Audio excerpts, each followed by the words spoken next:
Good afternoon. It's recording. This is happy times. It's been a stressful day. It's been quite a noisy one. Lots of stuff happening, but yeah, I'm a bit zonked. Written some very dry documents today that needed doing, but that's all out of the way. I want to talk about the Predator trailer. I've talked about this with a couple of people now. I'm clearly excited about it, and as I talked about the other day before the phone crashed, there's a lot in that trailer I think to like, and I'm gonna allow myself to get excited about it. Chances are I'll be disappointed. I always seem to be disappointed when I get this excited about a film. I mean, look at Romulus. I hated it. Everybody else loves it. Whatever. Hold on. But I think there's something about Predator. I just enjoy the films. Even Alien vs. Predator that everybody else hates on. The second one wasn't fantastic, I'll give you that. But the original AVP, I had a fun time with. It is what it is. I'm not going to apologize for that. But this new Predator trailer, I like the fact that this is the live action one I'm talking about, not Killer of Killers. This is Badlands. I like the fact that a predator is going to be the protagonist. What I was talking about last night as well with a friend is just how much they rolled lore-wise into this and canonicalized certain things as well.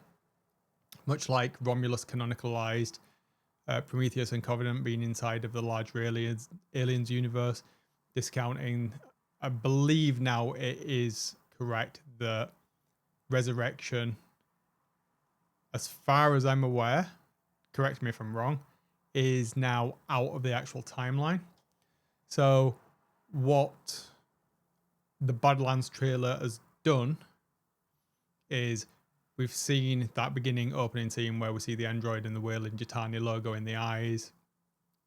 It's a Weyland-Yutani android that is now canonicalized as being in the same universe now as Predators. And we know that Weyland-Yutani is alien, so we've got aliens and predators canonicalized in the main line continuity of the franchise.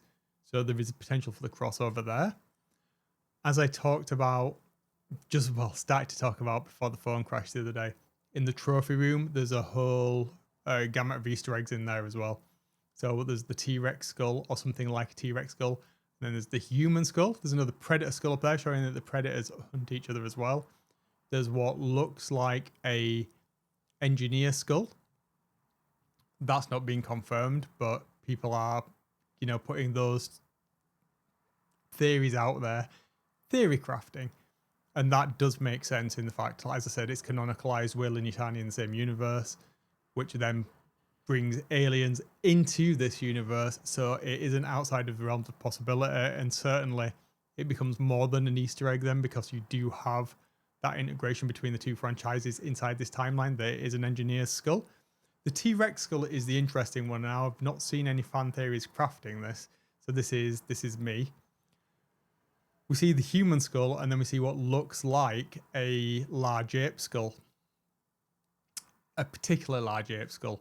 Larger than a skull of a standard great ape would be next to a human. Had a quick look. Looks like that is the case. It does look hugely oversized. Now, the T-Rex skull on the far left, if you go back and watch the trailer in the trophy room, the T-Rex skull and a large ape skull. Where do you see a large ape and a T-Rex together? That happens to be part of the same production house of this. So it's all Universal. That's right, you see it in Godzilla, King Kong. So potentially that could be one of Kong's ancestors, one of the giant great apes. And you saw Kong and a T-Rex-like animal, wasn't a T-Rex, actually different, but it did pay homage to the original King Kong, where the T-Rex wasn't accurate to what a T-Rex is.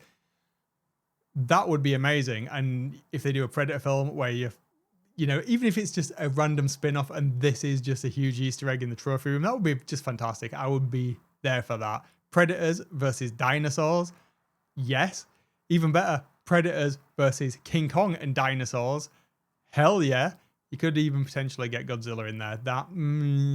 Not sure how I feel about that being rolled into the universe, but I do think the Kong reference, if that's what it is, and the T-Rex ones are a little bit out there. I wouldn't particularly like to see that in the mainline franchise. But the other thing this does canonicalize then is we already know that there's a tenuous link between the Blade Runner universe and Aliens. Now that they've put that Aliens timeline inside of this and it's been canonicalized, technically then Predators exist inside of the Blade Runner universe, which is, again, this is very cool. That aside, there's something else in the trailer that I really enjoyed. So if you read any of the Predator comics, the Dark Horse stuff, and then the later, anything like that, you see there's this elder Predator in there, that white guy, the white Predator that looks like the albino. That is a reference to a great Predator hunter. That's kind of seen as like revered as an absolute unit of a predator in that wider expanded universe that was created by the books and the comics and stuff. Rolling that into the film as well, canonicalizing some of the stuff that has been created in the expanded universe. So perhaps we're going to see like the differentiation now between the predator tribes, and we're going to actually see them refer to them in terms like the Yautja, which is what how we've become familiar with the predator. The main predator species is now mostly Yautja, but we've seen from the past couple of films a stupid Shane Black one, which again, hopefully now has been removed from canon, that there are multiple sects of predators, and we've seen that in Prey, we've seen it in Predators. I enjoyed that film as well. So there's multiple different types of predators from the same planet hunting each other, in which case then, taking what they've done from the comics, are they going to canonicalize the Hish, which was the original name of what the predators were before Yautja became the canonicalized version of what the species were? But that was when there was just a single species or genus inside of the species. So if we've got these diverged different tribes, like we have, Eastern Europeans, Western Europeans, East Asians, all of the different types of humans on this planet, we're starting to see the separation between the predator species like that. That again, I'm there for. Utilize that pre-existing lore. Don't just put it aside. Yeah, Disney, I'm talking about you. What you did with Star Wars, that would be really good. So I think this film has a lot of potential, and as a fanboy, a nerd into this kind of thing, it's giving me a lot of things to talk about with equally nerdy people that are into this kind of stuff. So that's been a nice thing to kind of just take on board with everything that's been going on lately. Right, I'm going to leave it there today. I've got a couple more things to get on with, and it's going to be a really busy weekend. I'm hoping that I will get some of my own time on Sunday afternoon and perhaps some time with the family on Monday, but we'll see how everything goes. Until tomorrow, I will see you then. Toodle pip.